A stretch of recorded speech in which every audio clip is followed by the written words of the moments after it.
यशस्वी प्रधानमंत्री और दुनिया के सबसे लोकप्रिय राजनेता मोदी जी का संदेशा लेकर के आया हूं।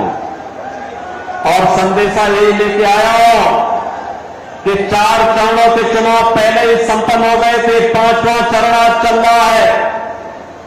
और अब पूरे देश के अंदर एक पहले 3 चरणों में, 4 चरणों में जो लहर थी, 5वें चरण में वो सुनामी बन चुकी है, मोदी की सुनामी पूरे देश के अंदर। और एक ही स्वर गूंज रहा है, चारों ओर एक ही नारा गूंज रहा है, और वह है कि फिर एक बार,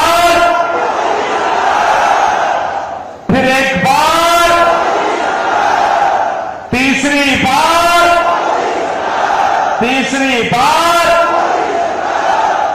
अब की बार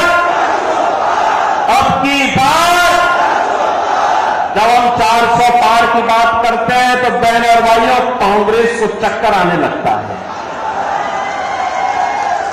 और चक्कर इसलिए आने लगता है क्योंकि 400 सीटों पर तो चुनाव ही नहीं लड़ रही है, तो जीतेगी कैसे। और इसीलिए तो मैं कह रहा हूं, जनता जनार्दन उसे जवाब देती है। क्या जवाब देती है? जवाब देती है कि जो राम को लाए हैं,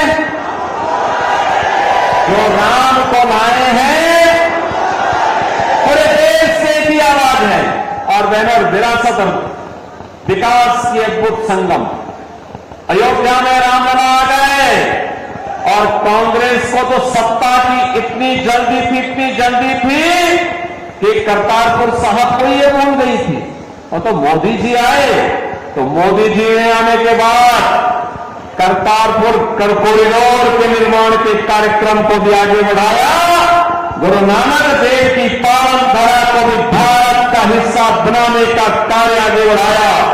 और गुरु गोविंद सिंह जी महाराज के 4 साहबजादों ने, जिन्होंने सरहिंद के लिए अपने आप को बलिदान किया था, उनके नाम पर 26 दिसंबर की तिथि को वीर बाल दिवस के रूप में मनाने की घोषणा भी की है। इसलिए बहनों भाइयों, आज इसीलिए मैं आपके पास आया हूं कि पावन धरा तो मेरे लिए 2 प्रकार से महत्वपूर्ण है। गुरु नानक देव जी से लेकर के गुरु गोविंद सिंह जी के साहबजादों की पावन धरा के रूप में, और हमारे नाथ संप्रदाय के पवित्र संत बाबा सिरसाई नाथ जी के नाम पर, जिनके नाम पर इस सिरसा बसा हुआ है, इसलिए ये मेरे लिए एक पावन धरा है। इसको मैं कोटि नमन करता हूं, आप सबका अभिनंदन करता हूं, स्वागत करता हूं।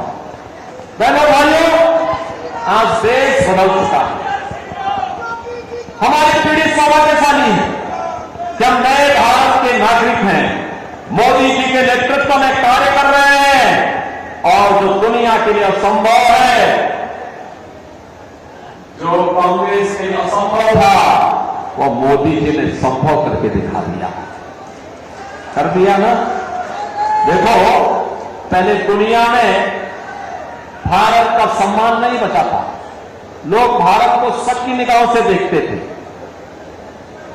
पहले दुनिया में भारत के बारे में तमाम प्रकार की चर्चाएं होती थी, हमारी सीमाएं सुरक्षित नहीं थी, दुश्मन भारत की सीमा में घुस जाता था, आतंकी विस्फोट होते थे, जगह जगह विस्फोट होते थे, नक्सलवाद चारों ओर फैला हुआ था, विकास कार्य ठप पड़े थे। जब सुबह उठते थे तो पहला समाचार भ्रष्टाचार का, और सायंकाल होते होते आतंकी वारदात की घटनाएं आने लगती थी, निर्दोष लोग मारे जाते थे, सेना के जवान शहीद होते थे। गरीबों के कल्याण के लिए कोई योजना नहीं थी, कोई गरीब भूख से मरता था, किसान आत्महत्या करता था, दवा के भाव में मरीज दम तोड़ता था, बेटी और व्यापारी सुरक्षित नहीं थी।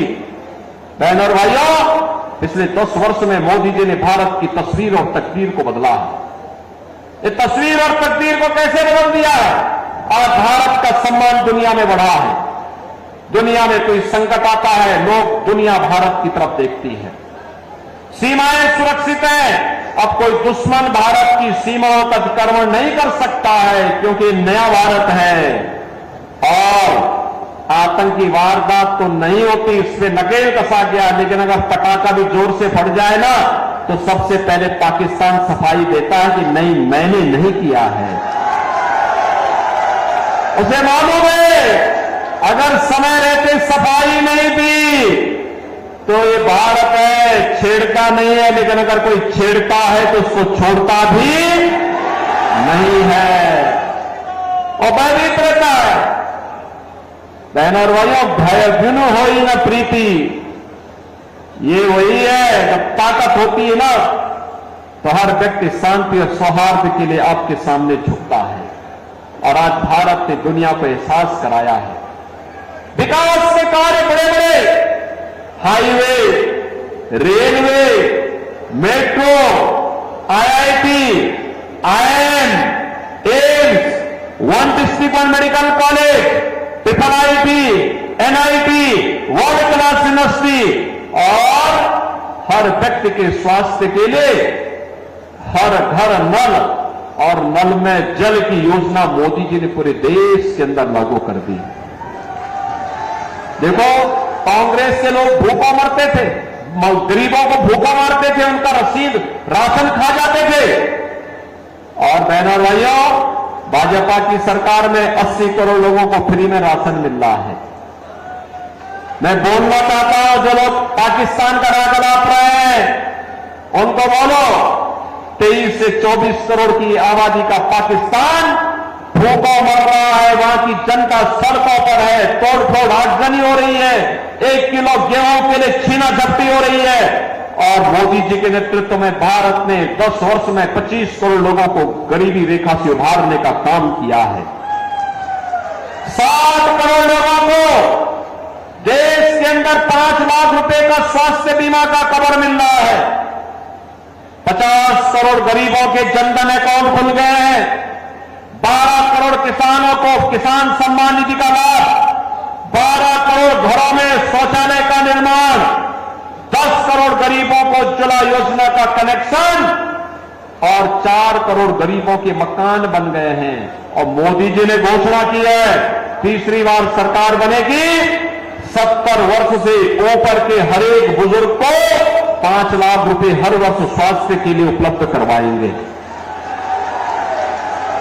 मोदी जी ने घोषणा की है, तीसरी बार सरकार बनते ही जितने बचे हुए गरीब होंगे उनको भी एक एक मकान उपलब्ध करवाएंगे। मोदी जी ने घोषणा की है, तीसरी बार सरकार बनाएंगे, सोलर स्कीम के अंतर्गत हर घर को फ्री में बिजली उपलब्ध करवाने का काम भी करेंगे। बहनों और भाइयों, यहां विकास भी है, गरीब कल्याण भी है, देश की सुरक्षा भी है, आतंकवाद का सफाया भी है और भारत का सम्मान भी है। और साथ साथ रामलला का भव्य मंदिर के निर्माण का कार्य भी तेजी के साथ आगे बढ़ गया है। रामलला अयोध्या में विराजमान हो गए। बहनों भाइयों, मैं आपसे पूछना चाहता हूं, मोदी जी ने जो ये किया, इसमें किसी के साथ भेदभाव हुआ है क्या? अरे इसमें तो कोई भी जाति, हर जाति, मत, मजहब, क्षेत्र, भाषा, पूरे देश के 140 करोड़ लोगों को उन्होंने परिवार मान करके दिया। सबका साथ, सबका विकास की बात मोदी जी ने की। और बहनों और भाइयों, एक तरफ सबका साथ और सबके विकास की बात, सुरक्षा सबको, लेकिन तुष्टीकरण किसी का नहीं। हमने तुष्टीकरण नहीं, संतुष्टीकरण पर ध्यान दिया। और दूसरी तरफ इंडी गठबंधन में कांग्रेस और उसके सहयोगी दल हैं, सुबह से लेकर शाम तक एक नया झूठ और एक नई अफवाह फैलाते हैं। जब सत्ता में थे तब कुछ नहीं किया, तब हिंदुओं की भावनाओं के साथ खिलवाड़ किया। तो उस समय वो क्या कहते थे? कहते थे हिंदुस्तान के संसाधनों पर पहला अधिकार मुसलमान का है। अरे कहां हमारा हिंदू जाएगा, कहां हमारा दलित जाएगा, कहां पिछड़ा जाएगा, कहां अन्य गरीब जाएगा, कहां महिलाएं जाएंगी? और ये राग अलापते थे वही। और आज बहनों और भाइयों, इनके अंदर एक और भूत सवार हो गया है। कांग्रेस ने अपने घोषणा पत्र में इतनी खतरनाक घोषणा कर दी है, अब कहती है कि कांग्रेस सत्ता में आई तो सत्ता में आने के बाद गरीबी हटाने के लिए देश के हर नागरिक की संपत्ति का सर्वे करवाएगी। सर्वे करा करके वरासत टैक्स लगाएगी। वरासत टैक्स का मतलब आपके बाप की, आपके दादा की, आपके ग्रैंडफादर, आपके फादर, जिसकी भी प्रॉपर्टी आपको मिली होगी, उस प्रॉपर्टी में से आधी प्रॉपर्टी कांग्रेस के लोग ले लेंगे और फिर इस प्रॉपर्टी को वह मुसलमानों को बांट देंगे। क्या आप इसको स्वीकार करेंगे? क्या आप इसको स्वीकार करेंगे? क्या आप पाकिस्तानियों को और मुसलमानों को अपनी संपत्ति पे कब्जा करने देंगे? क्या? अरे हरगिज नहीं, भारतीय जनता पार्टी इनको कोई मौका ही नहीं आने देगी देखने की। और ये तो बात की बात आएगी सत्ता में, रामलला के कारण इनको अब किसी भी जन्म में सत्ता नहीं मिलने वाली है, कभी नहीं मिलने वाली है, क्योंकि चुनाव तो राम भक्तों, रामद्रोहियों के बीच में हो गया है। ये तो रामद्रोही है, हमेशा राम का विरोध किए हैं, भारत की विरासत का विरोध किए हैं, इनको सत्ता कभी नहीं मिल सकती है। और यही कहने के लिए आज मैं आपके पास आया हूं। बहनों और भाइयों, आपने औरंगजेब का नाम सुना हो ना? ये मुगलों में सबसे क्रूर बादशाह था। औरंगजेब, कोई मुसलमान भी अपने पुत्र का नाम औरंगजेब नहीं रखता, मालूम है ना आपको? इसलिए नहीं रखता, औरंगजेब ने सत्ता के लिए पहले अपने भाई की हत्या की और फिर अपने बाप को भी जेल भेज दिया। बाप उसका पानी के लिए तरसते तरसते मर गया। वह औरंगजेब था और अब औरंगजेब की आत्मा कांग्रेस के अंदर घुस गई है, इसीलिए वो वरासत टैक्स के नाम पर जजिया कर आपसे लगा रही है। ये जजिया कर औरंगजेब ने ही भारत में लगाया था, कहा था कि या तो जजिया कर दो और नहीं तो मुसलमान बनो, और कांग्रेस भी यही करना चाहती है। क्या आप इसको स्वीकार करेंगे? क्या आप इसको स्वीकार करेंगे? क्या हम भारत को विभाजन की ओर ले जाएंगे? क्या? अरे राम जन्मभूमि का जो पुण्य आपके साथ जुड़ा हुआ है, आप भी कह सकते हैं, सिरसावासी भी कह सकते हैं कि हमने तो यहां से कमल खिलाने का काम पिछली बार भी किया था। श्रीमती सुनीता दुग्गल को चुनाव जिता करके भेजा था, मोदी जी को प्रधानमंत्री हमने बनाया था। मोदी जी प्रधानमंत्री बने तब अयोध्या में राम मंदिर के निर्माण का मार्ग प्रशस्त हुआ। ये श्रेय तो आपके ऊपर गया, नेतृत्व तो मोदी जी का है, लेकिन श्रेय तो आपको जाता है।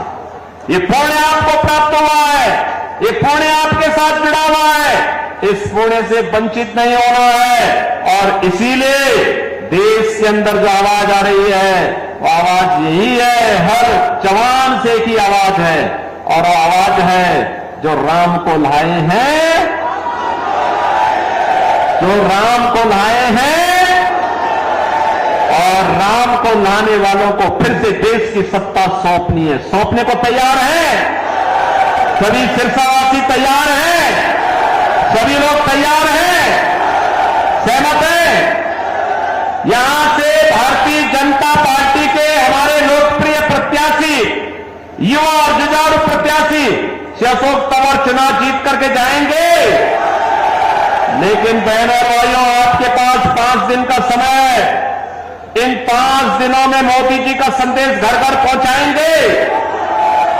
यह काम है।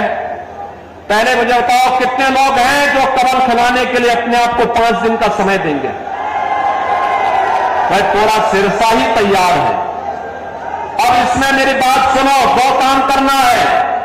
आपने मेरे सामने संकल्प लिया है 2 काम। एक, हर व्यक्ति को प्रतिदिन 5 घर जाना है।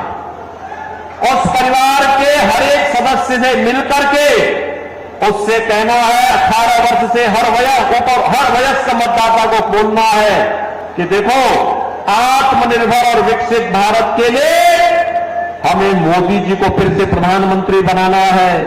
मोदी जी को प्रधानमंत्री बनाना है तो इसके लिए कमल खिलाना है। और श्री अशोक तंवर जब यहां से चुनाव जीत करके जाएंगे तो मोदी जी 400 पार के लक्ष्य के साथ जाएंगे। तो बहनों और भाइयों, सारी समस्याओं का समाधान करेंगे, जाएंगे। 5 दिन में 25 घर, और चुनाव के दिन उन 25 घरों को मतदान भी कराना है। कराएंगे? सहमत हैं? सभी लोग सहमत हैं? तो फिर मेरे साथ बोलेंगे भारत माता की, भारत माता की, भारत माता की जय श्री राम, जय जय श्री राम।